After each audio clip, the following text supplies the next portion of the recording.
Hey guys, welcome back to my channel Sangeeta .s।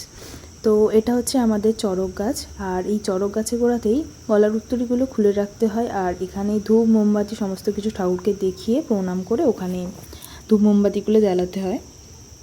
আর এই মেলাটা হয় আমাদের স্কুলের মাঠে। আর এই হচ্ছে পুরো মেলাটা। আর আজকে মেলায় কিন্তু প্রচুর প্রচুর প্রচুর ভিড় ছিল। আর আমি এই মেলাটায় প্রায় 2 বছর পরেই এলাম। বাইরে থাকার কারণে তো কোনো মেলাই থাকা হয় না, তো এই বছর বাড়িতে থাকার কারণে মেলাটাতে একটু ঘুরতে পারলাম। আর এখন চড়ক গাছ ঘোরানো হবে, তার জন্য প্রিপারেশন চলছে। আর এই বছর চড়ক গাছটার গোড়ার মাটিটা নরম ছিল, হয়তো জানি না, কিছু একটা কারণ ছিল, যার জন্য যখন এটা ঘোরানো হচ্ছিল চড়ক গাছটা প্রচুর নড়ছিল, যার জন্য আর কেউ উপরে উঠে আর ঘোরেনি, সবাই ওই নিচ থেকে ঘুরেই বন্ধ করে দিয়েছিল ঘোরাটা।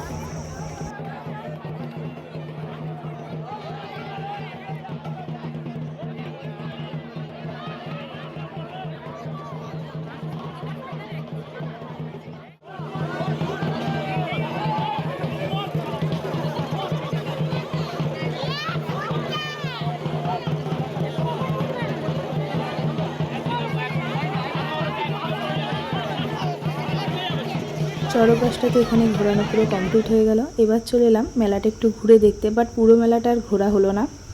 তার মাঝখানেই ঝড় শুরু হয়ে গেল, জাস্ট একটু ঘুরলাম আর কিছু খাওয়া দাওয়া করলাম, আর ঝড়ের কারণে বাড়ি চলে আসতে হলো। তো ভিডিওটা এই পর্যন্ত। ভালো লাগলে অবশ্যই লাইক শেয়ার অ্যান্ড সাবস্ক্রাইব করে দিও, ফেসবুক পেজটা ফলো করে দিও। এখন বাই।